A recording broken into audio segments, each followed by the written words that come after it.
So let's do the third question, children. So question number 3 जो है ये बहुत इंपॉर्टेंट क्वेश्चन भी है, इसको पहले समझना है. Harshad and Dhiman, these are the two partners.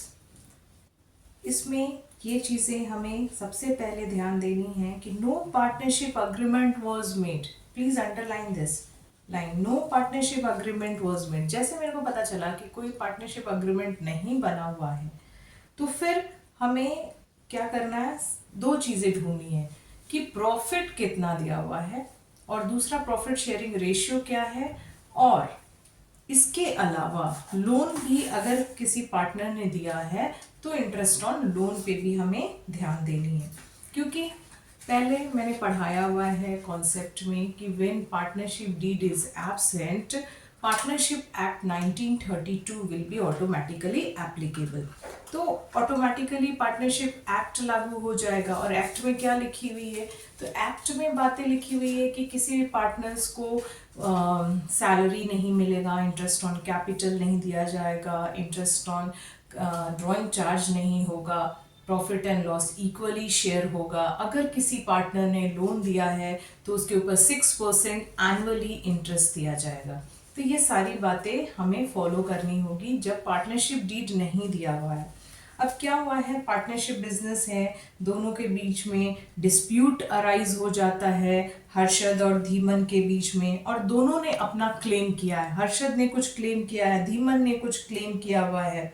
ठीक है, सो इसको सेटल करना है. तो सेटल करना है इस क्लेम को, इस डिस्प्यूट को, और साथ में हमें पीएल एप्रोप्रिएशन अकाउंट भी बनानी है. राइट.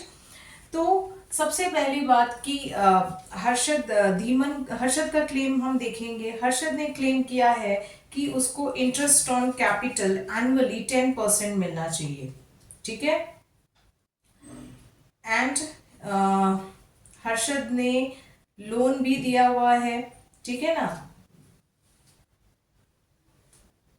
ठीक है, हर्षद ने एडवांस लोन दिया था 1 लाख रुपीज का ऑन 1 अक्टूबर में दिया था. एंड बुक्स इनका क्लोज हो रहा है 31 मार्च को. तो अक्टूबर से मार्च तक इंटरेस्ट ऑन लोन भी उसको प्रोवाइड करेंगे हम. राइट. तो इसका क्लेम जो है इंटरेस्ट ऑन लोन का, दैट इज 10%. ठीक है ना. कैपिटल पे भी इनको इंटरेस्ट ऑन कैपिटल चाहिए 10% और लोन भी. तो क्या देंगे, नो. वहां पे हम क्या अपना आंसर लिखेंगे कि no, interest on loan will be provided at the rate of 6% according to Partnership Act 1932 and no interest on capital allowed when deed is absent. दूसरा इसका क्लेम है. सो एक क्लेम इसका सेटल हो गया. दूसरा है कि profit should be distributed in proportion of capital. Is very smart. इसने कैपिटल ज्यादा लगाया है, सो इसका डिमांड क्या है कि कैपिटल रेशियो में मिलना चाहिए ताकि इसको ज्यादा प्रॉफिट मिले. तो क्या कैपिटल रेशियो में प्रॉफिट डिस्ट्रीब्यूट करेंगे? नहीं. जब डीड नहीं है तो कैपिटल रेशियो में नहीं. Profit and loss will be shared equally according to partnership act 1932. क्योंकि जब डीड नहीं बनाया तो पार्टनरशिप एक्ट जो है वो ऑटोमेटिकली एप्लीकेबल होगा. तो एक्ट में क्या लिखी हुई है कि इक्वली आपको देना है, बट हिज डिमांड इज कि कैपिटल रेशियो में होना चाहिए. सो ये भी सेटल हो गया. देन धीमन का क्या क्लेम है, इनका है इसने कैपिटल कम लगाया है तो ये चाह रहा है कि इक्वली बटे. मीन्स यहाँ पे ये एक्ट को फॉलो कर रहा है, तो चलो ये यहाँ पे सही है. राइट.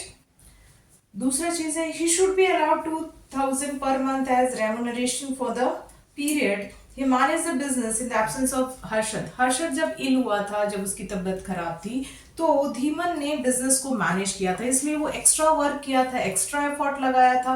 मीन्स हर्षद का काम भी धीमन ने किया था, तो इसलिए वो उसका डिमांड है कि मुझे एक्स्ट्रा वर्क के लिए मुझे एक्स्ट्रा सैलरी देना चाहिए. तो क्या उसको सैलरी मिलेगी? No. When deed is absent, no salary allowed to any partner for their extra effort, for their extra work. ठीक है. Then interest on capital and loan should be allowed at 6% per annum. अब इनका कहना है कि interest on capital, इसने कम capital लगाया हुआ है तो ये चाह रहा है कि अब 6% ही इंटरेस्ट ऑन कैपिटल हमें मिले.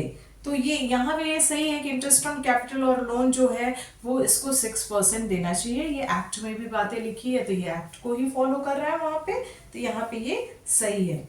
तो इस तरीके से, और we are asked to prepare PL appropriation account. तो अब मैं पीएल एप्रोप्रिएशन अकाउंट बनाने जा रही हूँ, क्वेश्चन नंबर 3। सो थ्योरेटिकली कैसे हमें आंसर करना है ये समझ में आ गया होगा, ठीक है। डीड के बारे में हमें सबसे पहले लिखना है कि there is no partnership agreement between the partners, then automatically partnership act 1932 will be applicable, means Indian partnership act 1932 अपने आप लागू हो जाएगा। उसके अकॉर्डिंग हमें उनके क्लेम्स को, उनके डिस्प्यूट को सेटल करना है।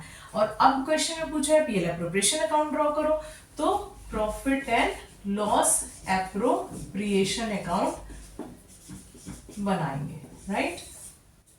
But profit and loss appropriation account में हम जानते हैं, पीछे भी मैंने पढ़ाया है कि इंटरेस्ट ऑन लोन जो है वो क्या है, वो चार्ज अगेंस्ट प्रॉफिट है। इंटरेस्ट ऑन लोन क्या है, चार्ज अगेंस्ट प्रॉफिट है, वो पीएल एप्रोप्रिएशन अकाउंट में नहीं जाएगा।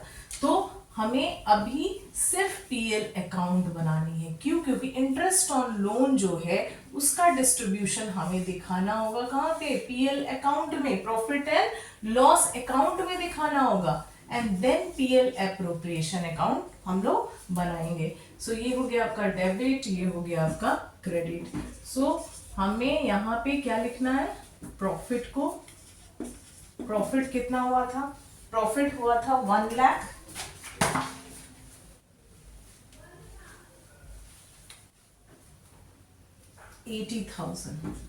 1,80,000 was the प्रॉफिट। लेकिन इस प्रॉफिट, ये प्रॉफिट एंड लॉस हम लोग अकाउंट बना रहे हैं, इसमें हम लोग इंटरेस्ट ऑन कैपिटल जो नहीं दिया गया है वो हम लोग देंगे, सॉरी इंटरेस्ट ऑन लोन नहीं दिया गया है वो हम लोग देंगे। इंटरेस्ट ऑन लोन किसका था, लोन किसने दिया था, interest on loan to Harshad, okay. Harshad ने लोन दिया था, कितना, 1,00,000 दिया था। ये हम लोग वर्किंग नोट्स में यहाँ पे कर लेंगे, ठीक है। 1,00,000 उसने दिया था, कितना परसेंट दिया जाता है जब डीड नहीं है, तो 6% दिया जाता है।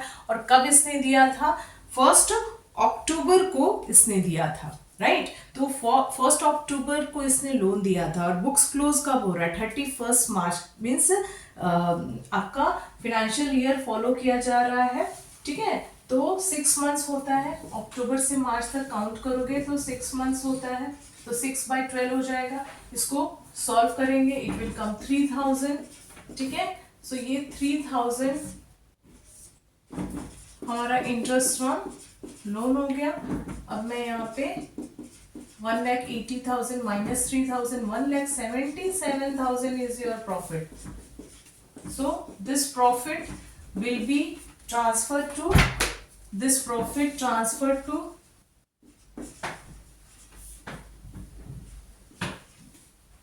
Profit and loss appropriation account में भेज देंगे, right. Now we will draw PL appropriation account, ठीक है।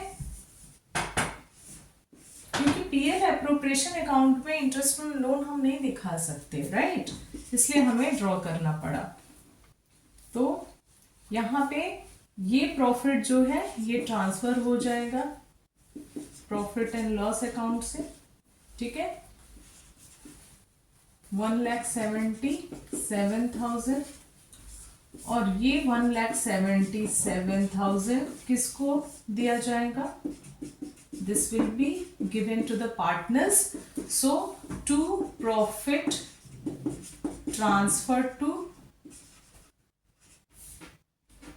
what is the name of the partners, Harshad and Dhiman, these are the 2 partners. So H capital account में जाएगा and D's capital account में जाएगा। इनका क्लेम क्या है, एक पार्टनर का क्लेम है कि कैपिटल रेशियो में होना चाहिए, क्या कैपिटल रेशियो में देंगे, no, when deed is absent we will pay the profit equally. So ये 1,77,000, this is the balancing figure, इसको इक्वली देंगे, तो 1,77,000 को 2 से डिवाइड करेंगे, ठीक है। 88,500 दोनों पार्टनर्स को मिल जाएगा, ठीक है। 88,500 दोनों पार्टनर्स को प्रॉफिट डिस्ट्रीब्यूट हो जाएगा इक्वली, राइट।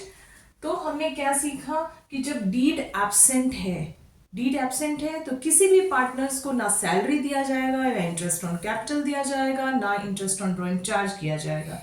सिर्फ क्या दिया जाएगा, प्रॉफिट दिया जाएगा और इंटरेस्ट ऑन लोन दिया जाएगा। वो भी इंटरेस्ट ऑन लोन कैसे दिया जाएगा, at the rate of 6% annually दिया जाएगा। सो यहाँ इस क्वेश्चन में 1 अक्टूबर को लोन दिया गया था, तो अक्टूबर से लेके मार्च तक, मार्च इज द क्लोजिंग डेट, तो क्लोजिंग डेट तक कैलकुलेट करोगे, 6 मंथ्स आएगा, तो 6 मंथ्स का इंटरेस्ट ये हुआ, और फिर ये प्रॉफिट तब जाके पीएल अप्रोप्रिएशन अकाउंट में जाएगा और यहाँ इक्वली पार्टनर्स के बीच में डिस्ट्रीब्यूट हो जाएगा। Why children? Because deed is absent.